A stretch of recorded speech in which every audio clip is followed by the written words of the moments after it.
Сәлеметсіздер ме қыз-келіншектер? Бүгін мен сіздермен осы ноқатпен балмұздақ жасау жолымен бөлісемін. Ол үшін бір кесе ноқат алып, салқын суда 12 сағатқа қоямыз. Демек, кешкі сағат 8-де салып қойсақ, салқын суға таңғы 8-де дайын болады деген сөз. Салқын судан алып, жақсылап шайып, тазалап, баяу отта 10-15 минут қайнатып аламыз. Дайын болған ноқатымызды ыстық күйінде өлшеп аламыз, 70 грамм. Жалпы ноқат ыстық кезінде әдемі ұсақталады. Сол үшін жылдам барлық қажетті затымызды өлшеп аламыз. 5 дана құрманы дәнегінен бөлек алып салдым. Сары май.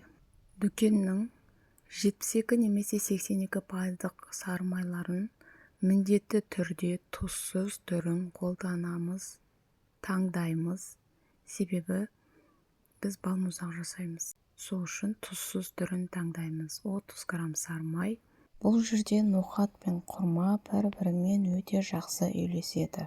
Енді не үшін осы ноқат пен балмұздақ жасауымыз керек деген сұрақ болады ғой әрбір адамда. Паразитпен күресіп жүрген адам ноқатты жиі қолдану керек.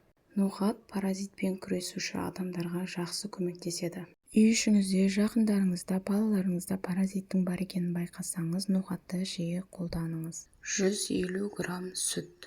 Дүкеннің сүтіне қарағанда үйдің сүті тәттілеу болып келеді. Сол себептен балмұздақ жасауға үйдің сүтін қолданамыз. 10 грамм какао ұнтағы. Өзіңізге ұнамды кез келген дәнектің түрін қолданасыз. Осы жаңғақты қолданып жатырмын. Ол тәп-тәтті. Дәнек негізі тәтті болғаны дұрыс. Балмұздақ үшін жақсылап барлығын ұсақтап алып, дайын болып қалды. Міне дәл осылай сұйық болады. Өзіңізге ыңғайлы ыдысқа құйып, мұздатқышта сақтаймыз.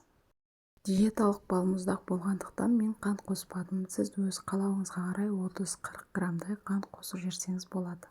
Сізде қалай болып шықты? Ой пікіріңізді қалдырыңыз. Видеоны көңіл бөліп қарағаныңызға көп рахмет. Каналыма тіркеліп қойыңыз.